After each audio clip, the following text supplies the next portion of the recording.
Hey, it's Bill Ullery with Berkshire Hathaway Home Services, Beach Properties of Florida. We are on day 28 of our series, 30 Questions in 30 Days. And today's question is, what are the biggest closing costs for sellers? It's a good question. This is one you get a lot from people who are wanting to buy a home. They kind of want to know what their closing costs will be. And typically, for sellers, obviously the biggest closing cost is your broker's commission. That's what you're paying your agent to sell your house.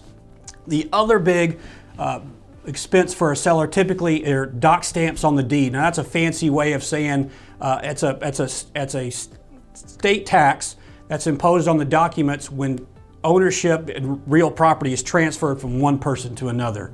It has to be paid in the state of Florida. It's different in other states as far as the amount goes.